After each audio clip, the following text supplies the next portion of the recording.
নমস্কাৰ, মই ৰঞ্জন চৌধুৰী।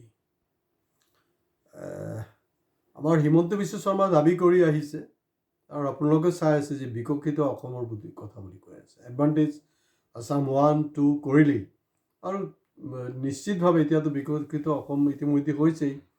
কাৰণ 2021 তেওঁ প্ৰথম যোনটো তেওঁৰ কথা আছিলে যে তেওঁ মুখ্যমন্ত্ৰী হোৱাৰ পিছতে কৈছিলে যে ভাৰতবৰ্ষৰ 5টা উন্নত ৰাজ্যৰ মাজত এটা স্থান আমাৰ অসমৰ হ'ব। কিন্তু বাস্তৱ চিত্ৰটো মই এতিয়া আপোনালোকক ক'বলৈ গৈ আছোঁ। মন দি শুনিব, বেছি দীঘলীয়া ভিডিঅ' নহয়, শেষলৈকে শুনিব, কমেণ্টছ কৰিব। কমেণ্টছ কৰক, আপোনালোকে কৰিব কমেণ্টছ। দেখিছোঁ এইকেইদিন কমেণ্টছ কৰিবলৈ আপোনালোকে বহুত ভয় খায়। ঠিক আছে, কোনোবাই যদি ভয় খাইছে এটলিষ্ট লাইক এটা টিপি দিয়ক। তাততো আৰু নাচায় নহয় কোনে লাইক কৰিলে কি কথা। আৰু ছাবস্ক্ৰাইব কৰিব, কাৰণ আমি একদম বাস্তৱ যিবিলাক কথা, যোনটো আনে ক'ব নোৱাৰে, আনে নকয়, তেনেকুৱা কথাই ক'ব বিচাৰিছোঁ। বিকশিত অসমৰ কাৰবাৰটো এনেকুৱা যে আপোনালোকে ইতিমধ্যে গম পায় যে 6 জনজাতিকৰণ হ'ল। কি হ'ল নহ'ল এইটোও আপোনালোকে জানে, ক'ব লগা একো নাই। ক'ত কোনে মেনেজ হ'ল সেইটোও আপোনালোকে জানে, সেইটোও ক'ব লগা নাই। আৰু তাতকৈও ডাঙৰ যোনটো কথা আহিছে সেইটো হ'লগৈ যে অসমৰ চাহ বাগানৰ যে শ্ৰমিক, তেওঁলোকক নেকি মাটি য'ত আছে তাতে তেওঁলোকক মাটি দি দিয়া হ'ব। সেইটোৰ ওপৰত মই এটা ছেপাৰেট এপিছ'ড কৰিম। কিন্তু এই মুহূৰ্তৰ লাখটকীয়া প্ৰশ্নটো হ'ল, যদি বিকশিত অসম আৰু যদি অসমৰ শ্ৰমিক অসমতে সংস্থাপিত হৈছে, নিয়মতটো কি হ'ল? বিকশিত অসমত বেলেগ ৰাজ্যৰ পৰা অসমলৈ মানুহ আহিব লাগে কাম কৰিবলৈ, কিন্তু ইয়াততো উল্টা হৈছে। তাৰপিছত চৰকাৰটো অলৰেডি বাগানৰ মানুহখিনিক জমি দিলেই আপোনাৰ ঘৰ বনাবলৈ, তেওঁলোকৰ এইটো স্থায়ীভাৱে থাকিবই, হৈ গ'ল।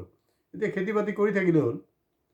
কিন্তু দুৰ্ভাগ্যৰ কথাটো হ'ল যে অসমৰ পৰা শ্ৰমিক অৰুণাচলত কাম কৰিবলৈ গৈছে, আৰু সেই কাম কৰিবলৈ যাওঁতে 21জন, আমাৰ হাতত এই মুহূৰ্তলৈকে যোনটো তথ্য আহি পাইছে যে 21জন শ্ৰমিক যোনটো বাছত গৈ আছিলে, এই বাছটো বাগৰি পৰিলে, ইতিমধ্যে মৃত্যু হৈছে, আৰু তাত সংখ্যাটো আৰু বেছি হোৱাৰ সম্ভাৱনা আছে।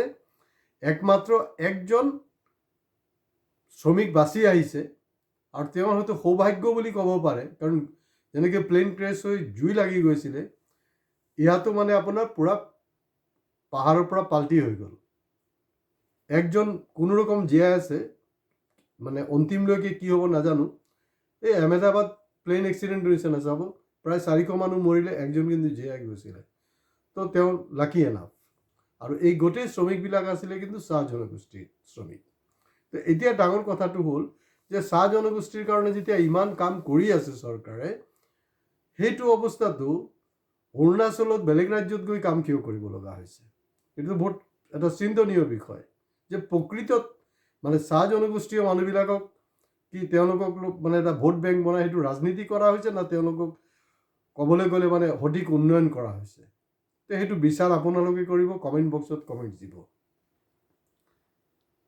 আৰু মানে এই বিষয়টোলৈকে কিন্তু মুখ্যমন্ত্ৰী এতিয়াও একো কৰা নাই। হয়তো কিবা এটা অনুদান তেওঁ ডিক্লেয়াৰ কৰি দিব, টুইট কৰি দিব। আজিকালিতো টুইট কৰি দিয়ে ন।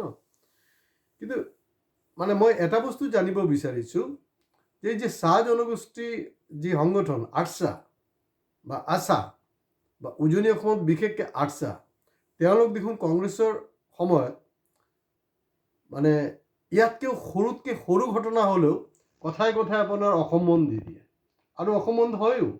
গুৱাহাটীৰ বাহিৰে মোটামুটি অসম বন্ধ হৈ যায়। উজনিতো সৰহভাগ আপোনাৰ তিনিচুকীয়াৰ পৰা গোলাঘাটলৈকে গাৰ্ডেন বেছড, আৰু নামনিতো যিবিলাক অঞ্চলত আছে, প্লাছ তাত আচাৰ দপদপনি আছে, তেওঁলোকে এই বন্ধটো পালন কৰে, বন্ধ হয়। এতিয়া প্ৰশ্নটো হ'ল, এই যে ঘটনাটো হ'ল যে অসমৰ চাহ জনগোষ্ঠীৰ শ্ৰমিকে চাহ বাগানৰ কাম এৰি পেটৰ তাৰণাত অৰুণাচলত গৈ কাম কৰিবলৈ যাওঁতে তেওঁলোকে মৃত্যুক সাৱটি ল'ব লগা হ'ল। সেইটো কাৰণে এই চাহ জনগোষ্ঠীৰ সংগঠনৰ নেতাসকলে কালি কি অসম বন্ধ দিব নেকি? যোনটো সঘনাই কংগ্ৰেছৰ পিৰিয়ডত হৈ আছিলে। নাকি এই যে হিমন্ত বিশ্ব শৰ্মা যে দাবী কৰি থাকে, নাই আমাৰ ৰাজত্বত কোনো বন্ধ চন্ধ বুলি একো নাই, বন্ধ নহয়। তাৰমানে মেনেজ হৈ যাব নেকি? টকা পইচাৰ বিনিময়ত কি মেনেজ হৈ যাব নেকি? তাৰ ইয়াৰ প্ৰতিবাদটো কেনেকৈ হ'ব? বা কালি পৰহিত কি গোটেই অসমৰ যিবিলাক গাৰ্ডেন আছে, চহৰ নহয়, গাৰ্ডেন কি বন্ধ কৰি দিব নেকি চাহ শ্ৰমিকে? সেই বস্তুটো কিন্তু আমাৰ চাব লগা আছে। এই সচেতনতা, গতিকে যেতিয়াই আপোনাৰ এই যে বিকশিত অসমৰ কথাবিলাক পাতিব, তেতিয়াহ'লে বিকশিত অসম নহয়, বিকশিত অসম নহয়, বিনাশকাৰী অসম বনোৱাৰ এটা কাম হৈছে যোৱা প্ৰায় 5টা বছৰ। আৰু অহা দিনত যদি তেওঁলোকে আকৌ পাৱাৰলৈ আহে, এনেকৈ হৈ থাকিব।